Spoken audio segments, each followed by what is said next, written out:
தமிழக முதல்வராக பொறுப்பேற்ற விஜய் தலைமைச் செயலகத்திற்கு வந்து முதல்வர் நாற்காலியில் அமர்ந்து கோப்புகளில் கையெழுத்திட்டார். தமிழகத்தின் 13வது முதல்வராக பதவியேற்ற விஜய் நேரு ஸ்டேடியத்தில் இருந்து நேராக தலைமைச் செயலகத்திற்கு வந்தார். அங்கு அவருக்கு காவல்துறை மரியாதை அளிக்கப்பட்டது. இதையடுத்து முதல்வர் அறைக்கு சென்ற விஜய் அங்கு முதல்வர் நாற்காலியில் அமர்ந்தார். முன்னதாக நாற்காலியில் அமருமாறு செங்கோட்டையன் கூறியிருந்த நிலையில் விஜய் அந்த சீட்டை பார்த்ததும் வெட்கத்துடனும் ஆச்சரியத்துடனும் சிரித்தபடியே அமர்ந்தார். அவரை தமிழக சட்டசபை செயலாளர் சீனிவாசன் வாழ்த்து தெரிவித்தார். மேலும் IAS அதிகாரிகள் முதல்வர் விஜய்க்கு பூங்கொத்து கொடுத்து வாழ்த்து தெரிவித்தனர். மேலும் தங்களை அறிமுகம் செய்து கொள்கிறார்கள். அதுபோல் IPS அதிகாரிகளும் முதல்வர் விஜயை நேரில் சந்தித்து வாழ்த்துக்களை தெரிவித்து வருகிறார்கள்.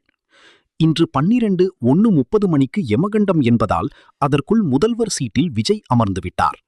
விஜய் முதல்வரான நிலையில் தமிழகம் முழுவதும் கொண்டாட்டங்கள் நடந்து வருகிறது.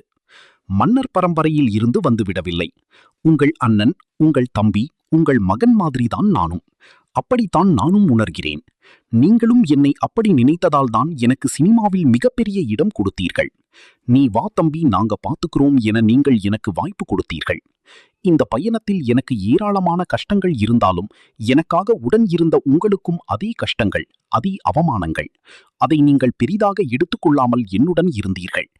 தமிழ்நாட்டில் ரூபாய் 10 லட்சம் கோடி மேல் கடன் உள்ளது. தூக்க முடியாத சுமையை ஏற்றி வைத்துவிட்டு சென்றுள்ளார்கள். அப்படியான ஒரு நிலையில்தான் இந்த பொறுப்பை நான் கையில் எடுத்திருக்கிறேன். இவ்வாறு விஜய் பேசியுள்ளார். 234 தொகுதியின் MLAக்களுக்கும் நாளை காலை 9:30 மணிக்கு தற்காலிக சபாநாயகராக நியமிக்கப்பட்ட கருப்பையா பதவி பிரமாணம் செய்து வைக்கிறார். இதைத் தொடர்ந்து மே 12ஆம் தேதி புதிய சபாநாயகர் தேர்வு செய்யப்பட்டு பின்னர் புதிய அரசு